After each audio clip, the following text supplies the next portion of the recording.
அனைவருக்கும் வணக்கம். திருப்பூர் மாவட்டத்தை சார்ந்த சுடலை ராஜன் ஒரு நட்சத்திர பேச்சாளர் வந்து அனைவருக்குமே அறிந்தது. ஈரோடு கிழக்கு இடைத்தேர்தல வந்து இப்போ பரப்புரையில போயிட்டு இது எந்த அளவுக்கு உங்களோட வெற்றிக்கு கை கொடுக்கணும் இருக்கு? இல்ல, நாங்க வந்து அதிகாரம் இல்லாத பிள்ளைகள், பண வலிமை இல்லாத பிள்ளைகள், பெருசா ஊடக வலிமை இல்லாத பிள்ளைகள். நாங்க வந்து தமிழ்நாடு முழுக்க இருக்கக்கூடிய பேச்சாளர்களாகட்டும், பொறுப்பாளர்களாகட்டும் எல்லாரும் வந்து நிக்கிறோம். ஆளுங்கட்சியை போல வந்து ஒரு வார்டுக்கு ஒரு அமைச்சர்னு போட்டு தொடர்ச்சியா ஒரு மாதம் 1.5 மாதம் வந்து அரச நிர்வாகத்திலேயே முடக்கி 34 அமைச்சரையும் கொண்டு வந்து 34 வார்டுல போட்டு செய்வதுதான் தவறே ஒழிய, நாங்கள் வந்து பொறுப்பாளர் தான். எங்களுடைய பொறுப்பாளர்கள் சொந்த காசை போட்டு நாங்களே சாப்பிட்டுக்கிட்டு நாங்களே இருக்க இடத்துல படுத்து தூங்கிக்கிட்டு இந்த வேலையை பார்க்கிறோம். ஒரு பெரிய கனவோட தான் இந்த வேலையை பார்க்கிறோம். ஏன்னா கட்சி ஆரம்பித்து இத்தனை ஆண்டு காலத்தில் தொடர்ச்சியாக இந்த இத்தனை ஆண்டு காலத்தில் எங்களுக்கு வந்து இன்னும் ஒரு வெற்றியை கூட நாங்கள் சுவைக்கல.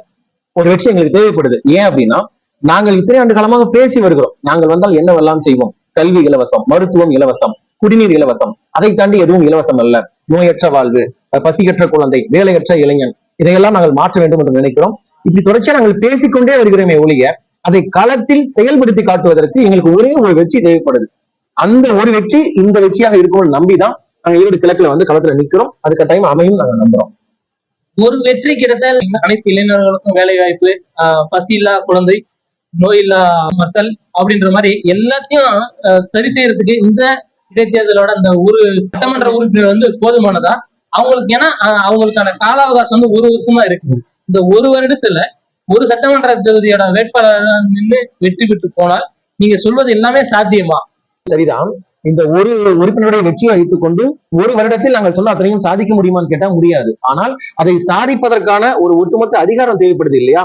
அந்த ஒட்டுமொத்த அதிகாரத்தை பெறுவதற்கு இந்த ஒரு வெற்றி கட்டாயம் எங்களுக்கு வந்து சாத்தியமா இருக்கும் நாங்க நம்புறோம். ஏன் அப்படின்னா, ஒரு பானை சொல்றதுக்கு ஒரு சோறு பதம்பாங்க. அது போல இவ்வளவு ஆண்டு காலம் பேசி பேசி வந்திருக்கின்ற நாம் தமிழர் கட்சி, நாங்கள் பேசியதை மக்கள் பார்த்திருக்கிறார்கள். சீமான் எப்படி பேசுவாருன்னு தெரியும். ஆனால் நாங்கள் அதிகாரத்திற்கு வந்தால் ஒரு உறுப்பினரை வைத்துக் கொண்டு என்னவெல்லாம் செய்ய முடியும் என்பதை இந்த ஓராண்டு காலம் எங்களுக்கு இதுவே அதிகம் தான்.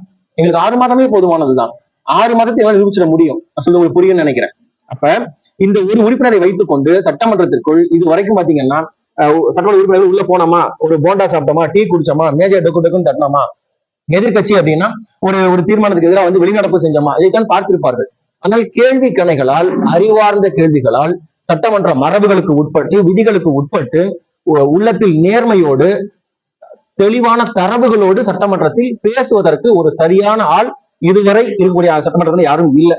அப்படி நிரப்புகின்ற இடத்தில் எங்களுடைய வேட்பாளர் சீதாலட்சுமி அவர்கள் ஆக படித்தவர், ஒரு மாபெரும் அறிஞர், தொடர்ச்சியாக சமூக களத்தில் 20 ஆண்டு காலத்திற்கும் மேலாக சமூகத்தில் இருக்கக்கூடிய ஒருவர். அப்படிப்பட்ட ஒருவர் இந்த இடத்தில் வெற்றி பெற்றால் கட்டாயம் எங்களுக்கு ஒட்டுமொத்த தமிழ்நாட்டுக்கு மட்டுமல்ல உலக மக்களுக்கு ஒரு சாம்பிளா, ஒரு மாடலா எங்களால காட்ட முடியும் நாங்க நம்புறோம். அப்படி காட்டுகிற பட்சத்தில் அடுத்து வருகின்ற வெற்றி எங்களுக்கு சாத்தியமாகும் நம்புறோம். நீங்க சொல்றீங்க இந்த வெற்றி வந்து எங்களுக்கு தேவை, அந்த வெற்றி வந்தா எல்லாமே நாங்க சாத்தியப்படுத்துவோம் அப்படின்னு. பிரதான கட்சிகள் எதுவுமே போட்டியிடாதத நீங்க, அதாவது நாம் தமிழர் கட்சியும் திராவிட முன்னேற்ற கழகம் 2 மட்டுமே போட்டியிடும் போது உங்களுக்கு வாக்கு சதவீதம் கூடி நீங்கள் வெற்றி பெறதுக்கான வாய்ப்புகள் இருக்கா? நாங்க வந்து அவங்க போட்டியிடாததுனால அந்த வாய்ப்பு எங்களுக்கு வரும்னு நாங்க நம்பி நாங்க இந்த களத்துல நிக்கல. நாங்கள் எங்களை நம்புகிறோம், எங்கள் சொந்தங்கள், தமிழ் சொந்தங்களை நம்புகிறோம். அதுதான் ஒண்ணு. ஆனால் ஒருவேளை இயல்பாக அவர்கள் போட்டியிடாததுனால அந்த வாக்கு வங்கி வருமானு கேட்டால் நாங்கள் நம்புகிறோம், அது வரும்னு நம்புறோம். சொல்றது புரியும் நினைக்கிறேன். ஏன் அப்படின்னா, புரட்சி தலைவர் எம்ஜிஆர் நாமம் வாழ்க, புரட்சி தலைவர் அம்மா ஜெயலலிதா நாமம் வாழ்கன்னு சொல்லி கையில் ரெட்டலையை பச்சை குத்திட்டு தொடர்ச்சியாக வந்து இத்தனை ஆண்டு காலம் அதிமுகவிற்கு ஆதரவளித்த உண்மையான அதிமுக தொண்டன் ஒருவன் கூட கட்டாயம் உதயசூரனுக்கு வாக்களிக்க மாட்டான். அதை நாங்க நம்புறோம். புரியுதா உங்களுக்கு? 2வது, அதே போல தொடர்ச்சியாக இந்துத்துவா சித்தாந்தத்தில், RSS சித்தாந்தத்தில் இருக்கக்கூடிய பிஜேபியின் சித்தாந்தத்தை கொள்ளக்கூடிய திராவிட எதிர்ப்பு மனதில் இருக்கக்கூடிய எந்த வாக்காளனும் கண்டிப்பாக திமுகவிற்கு வாக்களிக்க மாட்டான். மீதி இருக்கின்ற ஒரே தேர்வு நாம் தமிழர் கட்சி மட்டும்தான். இது ஒரு காரணம். இது எல்லாத்தையும் தாண்டி இத்தனை ஆண்டு காலம் இந்த தொகுதி வந்து திமுக கூட்டணியில காங்கிரஸ் பக்கம் இருந்தது இல்லையா? 2 உறுப்பினர் மறைஞ்சிட்டாங்க. முறைப்படி கூட்டணி தர்மத்தின் அடிப்படையில், தார்மீக அடிப்படையில் மீண்டும் இந்த தொகுதியை காங்கிரஸ் கட்சிக்கு தான் திமுக கொடுத்திருக்க வேண்டும். ஆனால் கொடுக்கல. இதை காங்கிரஸ் தொண்டர்கள் எப்படி பார்ப்பாங்கன்னு நீங்க நினைக்கிறீங்க? ஏற்றுக்குவாங்கன்னு நினைக்கிறீங்களா? உள்ளுக்குள்ள 1000 தான் இருந்தாலும் கூட நாம் இழந்த தொகுதி முறைப்படி காங்கிரஸ் தான் வந்திருக்க வேண்டும். ஆனால் திமுக எடுத்துக்கொண்டது. அப்போது காங்கிரஸ் கட்சியினுடைய தொண்டர்கள், அதை நேசிக்கக்கூடியவர்கள் திமுக வாக்களிப்பாங்க நீங்க நினைக்கிறீங்களா? வாக்களிக்க மாட்டார்கள். அதே போல இன்னொரு காரணமும் நாங்க பதிவு செய்ய விரும்புறோம். ஈரோடு கிழக்குல போட்டியிடுற வேட்பாளர் வி.சி. சந்திரகுமார் அவர்கள், அவர் கட்சிக்கு திமுக எப்போது வந்தார்? பரம்பரையா காலங்காலமா கட்சி ஆரம்பிச்ச காலம் தொட்டு திமுக வந்து கரவேட்டியை கட்டிக்கிட்டு கட்சிக்காக போஸ்ட் ஒட்டி கொடி பிடிச்சு கோஷம் போட்டு வழக்கு வாங்கி இத்தனையும் பண்ணி எத்தனையோ மூத்த தலைவர்கள் மூத்த பொறுப்பாளர்கள் ஈரோடு கிழக்குல இன்னமும் இருக்கிறார்கள். அத்தனை பேரையும் தூக்கி குப்பையில போட்டுட்டு அத்தனைக்கும் வாய்ப்பை மறுத்துட்டு நேற்று வந்து தேமுதிக வந்து சேர்ந்த வி.சி. சந்திரகுமாருக்கு வந்து நீங்கள் வாய்ப்பு கொடுத்தீர்கள் என்று சொன்னால் பழைய பொறுப்பாளர்கள் நிரந்தரமான பொறுப்பாளர்கள் ஒத்துக்கொள்வாங்க நினைக்கிறீங்களா? வாக்களிப்பாங்க நீங்க நினைக்கிறீங்களா? கட்டாய மாட்டார்கள். ஆக அவங்களுக்குள்ளேயே ஒரு அதிருப்தி இருக்குது உள்கட்சியில. அது போக கூட்டணிக்குள்ள காங்கிரஸுக்கு அதிருப்தி இருக்கிறது. இது எல்லாவற்றிற்கும் மேலாக இப்ப வேங்கவேல் பிரச்சனை விசிக அதிருப்தியை வெளிப்படுத்தி இருக்கிறது. ஆமாவா இல்லையா? இது போல இருக்கக்கூடிய இந்த சூழலில் அதிமுக பிஜேபியினுடைய வாக்கும் சேர்ந்து கட்டாயம் இந்த தேர்தலில் திமுகவிற்கு கடந்த வாக்கு வங்கி குறையும், நாம் தமிழர் கட்சிக்கு பல மடங்கு அதிகரிக்கும். அதனால் இந்த வெற்றி எங்களுக்கு இன்னும் இலகுவாக இருக்கும் நாங்க நம்புறோம். உங்களோட எதிர்பார்ப்புகள் கட்டாயம் நமக்கு இந்த வெற்றி வந்து கிடைச்சிரும் அப்படின்ற ஒரு உத்வேகத்தோட நீங்க போட்டிடுறீங்க, சரிதான். மக்கள் களத்துல உங்ககிட்ட எந்த மாதிரி ஒரு அணுகுமுறை வந்து முன்வைக்கிறாங்க? மக்கள் என்னன்னா இன்னமும் வந்து இத்தனை ஆண்டு காலத்துக்கு பின்பாகவும் தொடர்ச்சியான திராவிட ஆட்சி இன்னமும் ஏழ்மை நிலையில தான் இருக்காங்க. இன்னைக்கு வேலைக்கு போனா ஒரு 500 ரூபாய் கிடைக்கும், ஒரு ஆட்டோ ஓட்டணும், ஒரு மூட்டை தூக்கணும், ஒரு 500 ரூபாய் 1000 ரூபாய் சம்பாரிச்சோமா வீட்டுக்கு வந்தோமா பிள்ளைகளை பார்த்தோமா இந்த மனநிலையில் தான் இருக்கிறாங்க. தொடர்ச்சியா திமுக ஜெயிக்கிறதுக்கு காரணம் என்ன? ஓட்டுக்கு காசு. நாங்க ஒன்னே ஒன்று சொல்றோம், நாங்க தான் பெரிய புடுங்கி நாங்க திராவிடத்தை நாங்க நக்கணும், நாங்க தான் கலட்டி மாட்டணும், கம்பு நட்டோம்னு பேசுகிற திமுக, ஆளுங்கட்சி திமுக, நீங்க அத்தனை அமைச்சர்களையும் இறக்குங்க, நீங்க ஓட்டு கேளுங்க, பெரியாரை வச்சு ஓட்டு கேளுங்க, வேற எவரை வச்சாலும் ஓட்டு கேளுங்க. நாங்கள் ஓட்டுக்கு இந்த ஒரே ஒரு தொகுதி, ஒரு பரிச்சார்த்த முயற்சியில நாம் தமிழர் கட்சியை போல நாங்களும் காசு கொடுக்க மாட்டோம். இந்த ஒரு தேர்தல் இதுல திமுக தோக்கிறதுனால அவங்க ஆட்சி ஒண்ணும் கலைஞ்சிட போறது இல்ல. ஆமாவா இல்லையா? இந்த ஒரு தொகுதியில திமுக தோத்தாலும் ஆட்சி கலைய போறது இல்ல. அப்ப ஒரு பரிச்சார்த்த முயற்சியை வாங்க போட்டு பார்ப்போம். இந்த ஒரு தொகுதி இடைத்தேர்தல்ல நீங்களும் காசு, நாங்க காசு கொடுக்க போறது இல்ல, எங்கிட்ட காசு இல்ல, நாம் தமிழர் கட்சியில காசு இருந்தாலும் நாங்க கொடுக்க போறது இல்லை, அது எங்களுடைய கொள்கை. ஆனா திமுக நீங்க ஒரு தேர்தல் வாங்கல, நம்ம காசு கொடுக்காம 2 பேரும் சண்டை ஓட்டு பார்ப்போம், நீங்கள் நானும் மட்டும்தானே, எவ்வளவு ஓட்டு வருதுன்னு போய் போட்டு பாத்துருவோமா? அதுக்கு தெம்பு இருக்குதா மு க ஸ்டாலினுக்கு? திமுக தெம்பு இருக்குதா? வாங்க போட்டு பார்ப்போமா? நக்கிட்டு போயிடும், டெபாசிட் போயிடும் திமுகவுக்கு. வெற்றி பெற்றே ஆகணுன்றதுல எந்த முயற்சியிலையும் ஈடுபடுன்ற மாதிரி ஏதாவது நடைமுறைப்படுத்திட்டு இருக்காங்களா இந்த தேர்தல்ல? இருக்காங்க. நான் என்ன கேக்குறேன், எங்க ஒரு ஆட்டம், ஒரு கபடியோ ஒரு கிரிக்கெட்டோ ஒரு போட்டி இருக்குன்னா அந்த போட்டிக்கு ஒரு விதிமுறை இருக்கு இல்லையா? நான் வெற்றி பெற்றே ஆகணும், இல்லைன்னா அவ்வளவுதான் அப்படிங்கிறதுக்காக நீங்க விதிமுறையை மீறி ஆடுனா அது வந்து பவுல், அது தவறான ஆட்டம் இல்லையா? அதுக்கு முறைப்படி தண்டனை என்ன? அடுத்த இத்தனை ஆண்டு காலத்துக்கு நீங்க ஆட முடியாது, போட்டியில கலந்துக்க முடியாதுன்னு தள்ளி வைப்பாங்களா இல்லையா?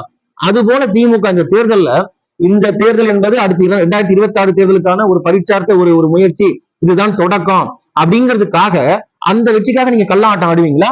காசு கொடுப்பீங்களா? கொடுத்து கொண்டிருக்கிறார்கள். நீங்க நல்லா பாத்தீங்கன்னா நாங்க நாம் தமிழர் சார்பாக கொடியை குடிச்சிட்டு தமிழ்நாடு முழுக்க இருந்து வந்து கிடைச்சதை சாப்பிட்டுக்கிட்டு உட்கார்ந்துக்கிட்டு நாங்க வேலை பார்க்கிறோம். திமுக எனக்கு தெரிஞ்ச வி.சி. சந்திரகுமார நான் இப்ப தொகுதிக்குள்ள நாங்க 10 நாளா சுத்தி வர்றோம், ஒரு முறை கூட நாங்க வேட்பாளரை பார்க்கவே இல்லை. நாங்களும் தொகுதிக்குள்ள சுத்தி வர்றோம், அமைச்சர் முச்சலை பார்க்க முடியல. அதுலதான் எனக்கு ஒரு சந்தேகங்கள் இருக்கு. போன இடைத்தேர்தல்ல வந்து எல்லா இடத்துலயும் ஒரு கூடாரம் அமைச்சு எல்லா மக்கள் எல்லாம் அடைச்சு வச்சுட்டாங்க அப்படின்ற ஒரு குற்றச்சாட்டு இருக்கு. அது களத்துல போய் பார்க்கும்போது அது உண்மையாகவும் இருந்தது. ஆனா இந்த முறை தேர்தல்ல எந்த இடத்துலயும் அந்த மாதிரி ஒரு கூடாரம் அமைக்கல, மக்களை வந்து அந்த இடத்துல வந்து அடைச்சி வைக்கிற மாதிரி எதுவும் பண்ணவே இல்லை. அதுதான் ஒரு சந்தேகக்குரிய விஷயமே. அதுதான் தேர்தல்ல வந்து வெற்றி பெறதுக்கு எந்த மாதிரி உத்தியை பயன்படுத்திருக்காங்க இந்த முறை வந்து ஒண்ணும் இல்ல, வழக்கமான முறை தான். அவங்க என்னன்னா ஒரு 40 பக்கம் நோட்டு, ஒரு பேனா, இதுதான் அவங்களுடைய உத்தியே. ஒவ்வொரு தெருவுக்கும் போனீங்கன்னா 40 பக்கம் நோட்டு, ஒரு பேனா, இதுதான் அவங்களோட உத்தி. ஒவ்வொரு தெரு முக்களையும் வந்து இந்த திருட்டு போய் உட்கார்ந்துருக்கிற மாதிரி ஒரு 40 பக்கம் நோட்டு, ஒரு பேனா வச்சுட்டு ஒரு 4 பேர் சேர் போட்டு உட்கார்ந்துக்கிட்டு அவனுடைய வேலையே கணக்கெடுக்கிறது. அவன் கரவேட்டி கூட திமுக வேட்டியை கட்டிட்டு உட்கார்ந்துருக்கிறது இல்ல, ஒரு பொதுவான ஆளா உட்கார்ந்துட்டு மொத்தம் எத்தனை வீடு, எத்தனை ஓட்டு, இதுல நம்ம ஓட்டு ஸ்டாலிட்டா நமக்கு எத்தனை ஓட்டு, இது மாறாத ஓட்டு, எதிர்கட்சி ஓட்டு எத்தனை, இந்த கட்சி ஓட்டு, நாம் கட்சி ஓட்டு எத்தனை, யாருக்கு காசு கொடுத்தா எவ்வளவு கொடுத்தா அந்த ஓட்டை வாங்க முடியும், என்ன ஏதுன்னு தெளிவா கணக்கெடுக்கிற வேலையை கிட்டத்தட்ட முடித்து விட்டார்கள். இனி ஒன்னே ஒண்ணுதான், பண பட்டுவாடா பாக்கி மட்டும்தான். தேர்தல் கமிஷன் ஈரோடு கிழக்கினுடைய அந்த 5-6 உள் நுழைவு இருக்கு, உள் நுழைவுலையும் தெளிவா வந்து மத்திய பாதுகாப்பு படையை போட்டு, துப்பாக்கி அந்த போலீஸ் பாதுகாப்பு போட்டு, சோதனை சாவடி போட்டு, வருகிற ஒரு காரை கூட விடுறதில்லை. எல்லா வண்டி மகிழ்ந்து எல்லாத்தையும் நிப்பாட்டி வீடியோ கேமராவோட படம் பிடிச்சு உள்ள என்ன இருக்கு ஏது இருக்குன்னு தெளிவா பார்த்துதான் அனுப்புறாங்க. ஆனால் எல்லா வண்டியும் நிப்பாட்டுற தேர்தல் இந்த சோதனை சாவடி, எந்த வண்டியில பணம் வருதோ அந்த வண்டியை மட்டும் நிப்பாட்ட மாட்டாங்க, மற்ற எல்லா வண்டியும் சரியா நிப்பாட்டி இங்க அனுப்பிடுறாங்க. அப்ப பணப்பட்டுவாடா தெளிவா உள்ள வந்துடும். தேர்தலுக்கு முதல் நாளோ அதற்கு முதல் நாளோ தெளிவாக பணப்பட்டுவாடா நடக்கத்தான் போகுது. நாங்க எனக்கு ஒரே ஒரு வருத்தம் என்னன்னா, இந்த உங்க தீதும் நன்று மீடியா வாயிலா நான் பதிவு செய்ய விரும்புறோம். ஒரு அரசு நிர்வாகத்துல எத்தனையோ துறைகள் இருக்குது. அதுல ஒரே ஒரு துறை தேர்தல் ஆணையம் மட்டும் தனக்கு கொடுத்த வேலையை சரியாக, உண்மையாக, நேர்மையாக, செவ்வனே செய்து முடிக்கும் என்று சொன்னால் நாம் கட்சி அதிகாரத்திற்கு வந்து பல வருஷம் இருக்கும். இந்த ஒரு துறை மட்டும் எங்களுடைய வேலை என்ன, ஓட்டுக்கு காசு கொடுக்க கூடாது, கள்ள ஓட்டு போடக்கூடாது, தெளிவா இருக்கணும். இந்த வேலையை சரியா தேர்தல் செஞ்சிருச்சுன்னா நாம் கட்சி என்னைக்கோ ஜெயிச்சிருக்கோம். அவர்கள் செய்யல. அதுதான் நாங்க சொல்றோம். இத்தனை அடக்குமுறைகளுக்கு மத்தியிலும் நாங்கள் வாங்குகின்ற வாக்கு, கடந்த வாங்கின வாக்கு 12,841 வாக்கு, அது சாதாரண விஷயம் அல்ல, பெரிய விஷயம். அந்த வாக்கு வங்கி இந்த தேர்தலில் 10 மடங்காக கூடும். கட்டாயம் நாங்கள் வெற்றி பெறுவோம் நம்புறோம். ஒருவேளை அண்ணன் அடித்த அடி சரியாக போய் அடித்திருக்கும் என்று சொன்னால் இந்த முறை தமிழ் தேசியம், பெரும்பான்மையா இருக்கக்கூடிய தமிழ் தேசியம் களத்தில் ஆட்டத்தை, தன் முதல் ஆட்டத்தை, வெற்றியை ஈரோடு கிழக்கில் தொடங்க இருக்கிறது. முதல் வெற்றி வந்து இந்த ஈரோடு கிழக்குல அமையட்டும்னு வாழ்த்துகிறோம். நன்றி, வணக்கம். நன்றி, வணக்கம்.